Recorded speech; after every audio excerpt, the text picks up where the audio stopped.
Good morning বন্ধুরা, day with সৌমিকে আপনাদের সবাইকে স্বাগত। আজকে সকালটা এনে দেখাচ্ছি, এই বৃহস্পতিবার সকালটা শুরু হোক মা লক্ষ্মীর আরাধনা করে ধুনো দিয়ে। Good morning. আজকে সকালটা অনেকক্ষণই শুরু হয়েছে আবার, কিন্তু আমি একটু লেটে ভিডিওটা করছি। সৌমিক এই বৃহস্পতিবার লক্ষ্মীবার মা লক্ষ্মী আরাধনা করি, সকালটা হোক। গাড়ি আসছে, দাঁড়ান রাস্তাটা পেরিয়ে যায়।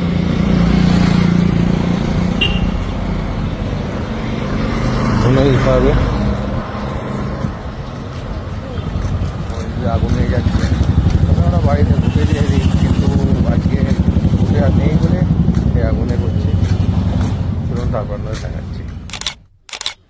এত সুন্দর ধুনোর সুগন্ধ, সবাই বলছেন না, সত্যি মনটা মোহিত হয়ে গেল। আপনারা তো আর এই মোবাইলে তো আর তো পাবেন না সুগন্ধটা, সবই মা লক্ষ্মীর কৃপা। মা লক্ষ্মীর কৃপা, আশীর্বাদ, বাবা গণেশ ঠাকুরের, তাই সব কিছু সম্ভব।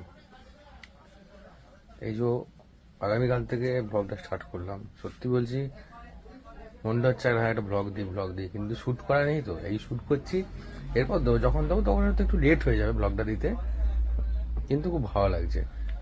আজকে জামা পরে ব্লগটা স্টার্ট করলাম, কারণ কাল এক বন্ধু কমেন্টে বলেছিল যে ভাই জামা পরে করিস অন্তত, একটা সবারই লজ্জা বোঝা। অবশ্যই ঠিকই বলেছে, কারণ আমি বলেছিলাম ভুলটা যেটা ভুল অবশ্যই বলতে। ধন্যবাদ বন্ধু। তো এখন এইটুকুই, আবার পরের পার্টে ক্লিপসটা আপনাদের দেখাবো, আরও অনেক ভিডিও। আজকেও দুটো ভ্লগ ছাড়বো, আপনাদেরকে সবাইকে দেখাবো। টাটা। জিনিস দেখবেন, দেখাচ্ছি। কলকাতা থেকে মহাজন এসেছিলেন, তো দিওয়ালি আসতে পারেননি, মিষ্টি প্যাকেটটা রয়ে গেছিলো, মিষ্টি প্যাকেটটা দিলেন।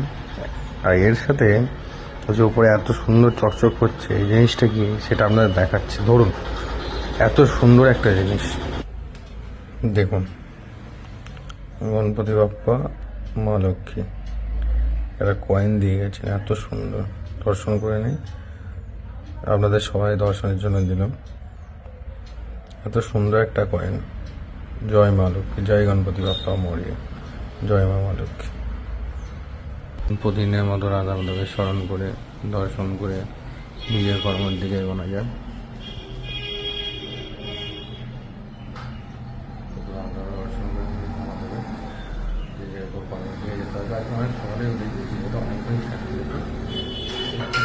ভিডিও করছি তো, তারপর সেগুলো অ্যাড করে পড়ছি। আপনার দর্শন করেন, এরপর যে যাতে কর্মের দিকে রওনা হয়।